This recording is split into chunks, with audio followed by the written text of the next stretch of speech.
दोस्तों, कैसे हैं आप लोग। उम्मीद है आप सब लोग इस लॉकडाउन में अपने घर पर सेफ होंगे। दोस्तों, एक टाइम हुआ करता था जब सब मोबाइल बनाने वाली कंपनी एप्पल और सैमसंग को देखकर अपनी डिजाइन्स कॉपी करती थी, लेकिन अब ऐसा नहीं है। सैमसंग इस मामले में बहुत पीछे रह गई है। दोस्तों, बहुत टाइम हो गया हमें सैमसंग को अपने मोबाइल में कुछ नया इन्वेंशन करते हुए देखते नहीं है। जैसे कि देखा जाए, सैमसंग अपना खुद का 108 मेगापिक्सल का कैमरा तो बनाती है, लेकिन वो पहले अपने फोन में नहीं लगाती उससे। और पेरिस्कोप जूम लेंस भी आपको सैमसंग के बजाय दूसरे मोबाइल में देखने को मिल जाती है, जबकि उसे बनाता है सैमसंग खुद है। सैमसंग काफी टाइम से ये काम करती आ रही है। मेरे कहने का मतलब ये है कि सैमसंग तो करती है, लेकिन पहले नहीं करती। पहले वो बनाती है, दूसरी कंपनियों को देती है। जब वो चीज सक्सेस हो जाती है, तब वो अपने फोन में उसे इम्प्लीमेंट करती है। और अगर बात आईफोन की जाए, तो आईफोन के साथ भी काफी टाइम से ये चीज चलती आ रही है।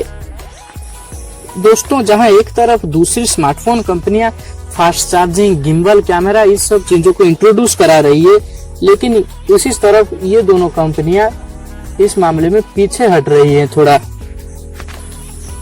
दोस्तों, अगर एप्पल और सैमसंग की बात की जाए, तो ये कोई भी नई टेक्नोलॉजी अपने फोन में लाने से पहले उस टेक्नोलॉजी का सक्सेस होने का इंतजार करते हैं। यानी कि ये कंपनियां जल्दबाजी नहीं करती हैं। ये थोड़ा सा वेट करते हैं ताकि टेक्नोलॉजी थोड़ा सा सक्सेस हो जाए और उसके बाद वो उसको इम्प्लीमेंट करें। दोस्तों, अगर बात की जाए हाई रिफ्रेश रेट डिस्प्ले की, तो ये 2019 से हमें देखने को मिल रहा है, लेकिन इसी साल से हमें सैमसंग के फोन में देखने को मिला है। और आशा की जाती है कि आईफोन में भी इस साल से देखने को मिल सकता है। और अगर टेलीफोटो जूम लेंस की बात की जाए, तो इस मामले में सैमसंग थोड़ा पीछे रह जाता है। और अगर बात की जाए तो फास्ट चार्जिंग या फिर फास्ट वायरलेस चार्जिंग की, तो मार्केट में इस वक्त 35 वॉट, 50 वॉट, 60 वॉट तक की चार्जिंग भी मिल जाती है, लेकिन हमें सैमसंग के फोन में ये सब चीजें थोड़ी लेट में देखने को मिली। यहाँ तक कि अगर देखा जाए तो सैमसंग ने खुद अपने 48 मेगापिक्सल इमेज सेंसर को डेवलप कर लिया था, लेकिन हमें ये फीचर पहले सैमसंग के फोन में देखने को नहीं मिला था। ये चीज हमें सबसे पहले Xiaomi के फोन में देखने को मिला था। और तो और जो 64 मेगापिक्सल का सेंसर था, वो भी सैमसंग ने ही डेवलप करा था, लेकिन सबसे पहले सैमसंग के फोन में ये डिस्प्ले नहीं आया था। सैमसंग के फोन में ये नहीं आया था। ये हमें पहले Realme के फोन में देखने को मिला था। देखा जाए तो सैमसंग अपने खुद की कंपोनेंट तो बना रही है, लेकिन सबसे पहले वो दूसरे कंपनियों को बेच रही है। कहने का मतलब ये है, अगर कोई भी कंपनी रहती है और वो एक लेवल पर पहुंच जाती है, तो उसे अपने ब्रांड इमेज की चिंता रहती है। और आज के समय में अगर हम सैमसंग और एप्पल की बात करें, तो ये कंपनियां रिस्क लेना नहीं चाहती है। कुछ समय पहले की बात अगर की जाए, तो सैमसंग अपने एस सीरीज और नोट सीरीज में नई नई चीजों का इन्वेंशन कर रही थी। मतलब ये चल सकता है, ये नहीं चल सकता, इस सब का रिसर्च करती थी। गैलेक्सी नोट 7 के बाद उन्होंने देखा कि ज्यादा एक्सपेरिमेंट करने का कोई फायदा नहीं है। एक्सपेरिमेंट करो, लेकिन धीरे धीरे, और दूसरी कंपनी को अपनी टेक्नोलॉजी दो, ताकि अगर दूसरी कंपनी कोई मिस्टेक करे तो उनकी मिस्टेक से सीखो और उनको गलती करने दो।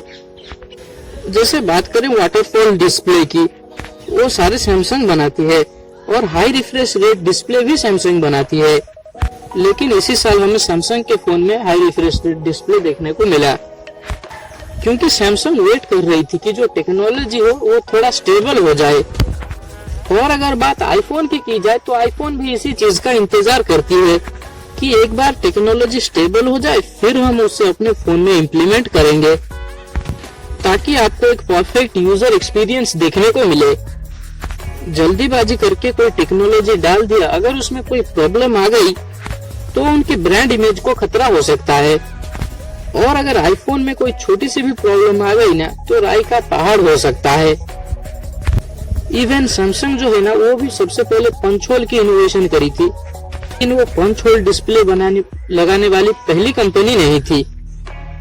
क्योंकि इनिशियल पंच होल डिस्प्ले के अंदर काफी सारी प्रॉब्लम्स थी, इसलिए वो थोड़ा रुके रहे।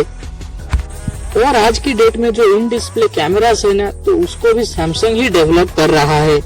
अभी के समय में वो फर्स्ट कंपनी नहीं है जिसमें आपको फास्ट अंडर डिस्प्ले कैमरा देखने को मिलेगा। वो थोड़ा सा वेट करेंगे और जब दूसरी कंपनियां मार्केट में अपना सक्सेसफुल प्रोडक्ट निकाल पाएंगी, उसके बाद जाके सैमसंग अपनी प्रोडक्ट निकालेगा। और खास बात जो है, सैमसंग जो है ना, वो दुनिया की लार्जेस्ट स्मार्टफोन कंपोनेंट बनाने वाली कंपनी है। यानी कि आज के डेट में सैमसंग का जो मेन फोकस है वो स्मार्टफोन नहीं है, बल्कि स्मार्टफोन कंपोनेंट्स हैं। यानी कि वो अपना स्मार्टफोन कंपोनेंट बना बनाकर दूसरी कंपनी को सप्लाई देती है, जिसके थ्रू वो बहुत सारा पैसा कमाती है आज कंपेयर टू उनका मोबाइल फोन सेल्स। यहाँ तक कि एप्पल के फोन्स में जो डिस्प्ले लगती है या फिर अलग अलग जो कंपोनेंट्स लगते हैं, उनको भी सैमसंग ही सप्लाई करता है, जो कि एक काफी इंटरेस्टिंग बात है। यानी कि सैमसंग ये चाहता है कि हम अपनी टेक्नोलॉजी बनाएंगे, दूसरों को देंगे, दूसरे टेस्ट आउट करें।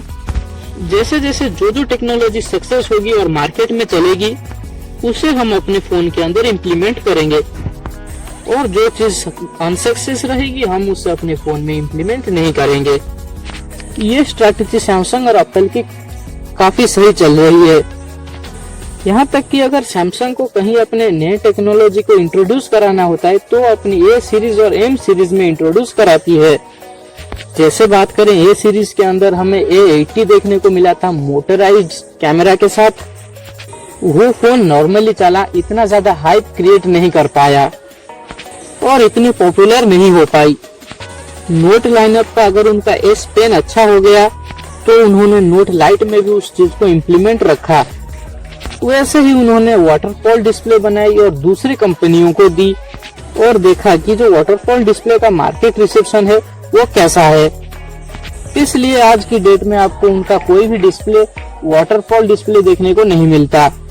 और काफी अच्छा एग्जांपल है 108 मेगापिक्सल कैमरा के साथ।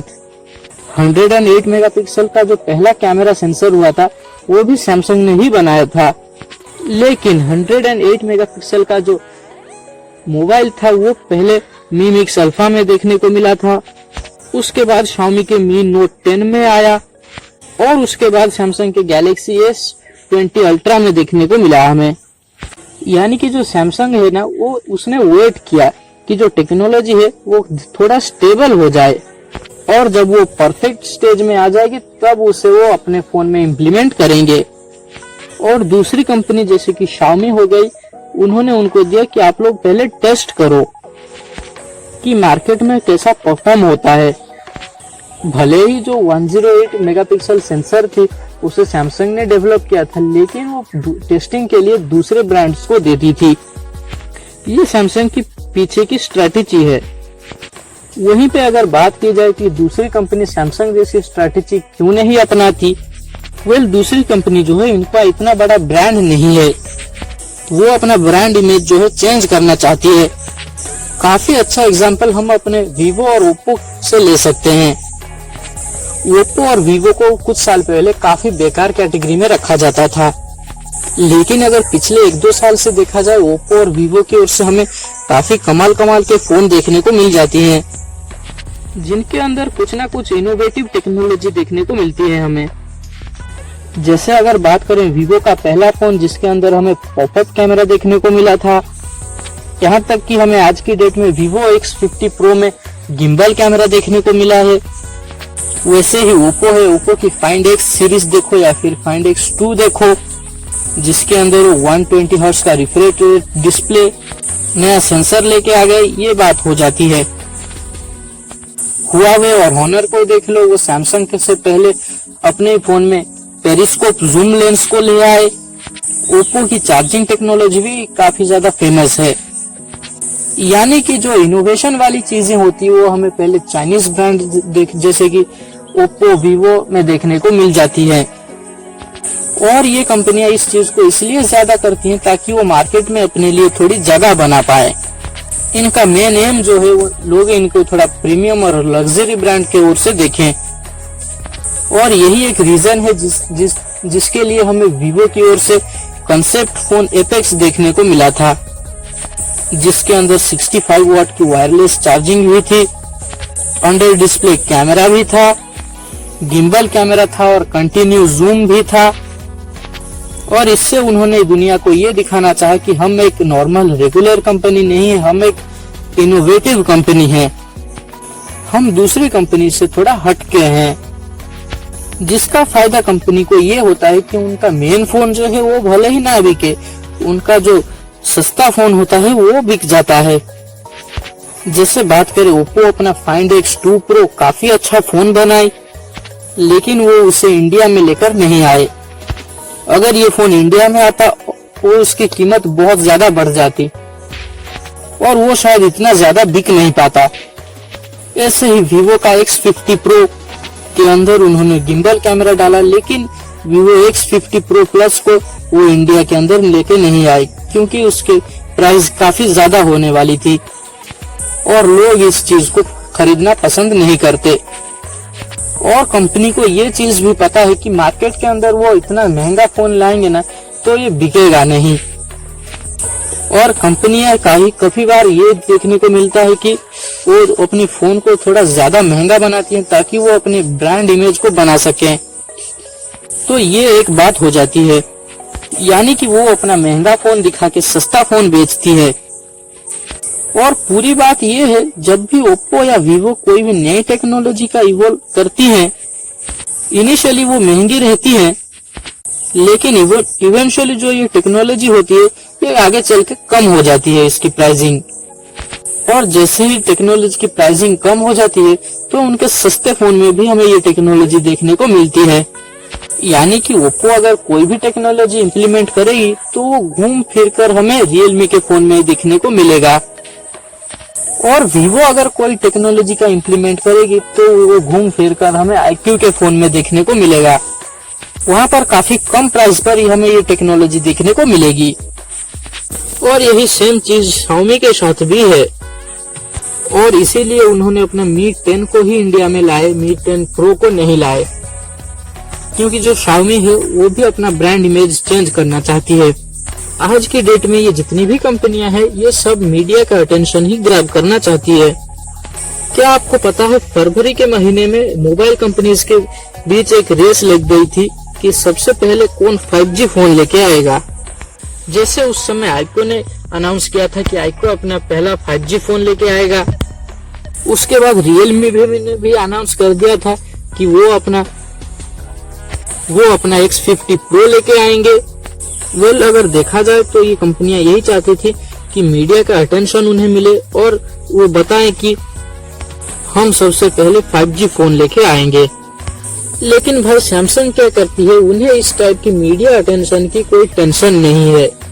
उन्हें जो इनोवेशन करनी होगी वो टाइम टू टाइम करते रहेंगे, लेकिन ये थोड़ा वेट करते हैं टेक्नोलॉजी थोड़ा डेवलप हो जाए तब जाके उसे अपने फोन में इम्प्लीमेंट करो। और ये चीज का कॉन्सेप्ट क्या है वो एक अलग बात बन जाती है। और इनकी पॉलिसी ये है कि अगर आप कोई नई टेक्नोलॉजी दे रहे हो अपने कस्टमर को तो वो पहले से टेस्टेड और ट्राइड होना चाहिए।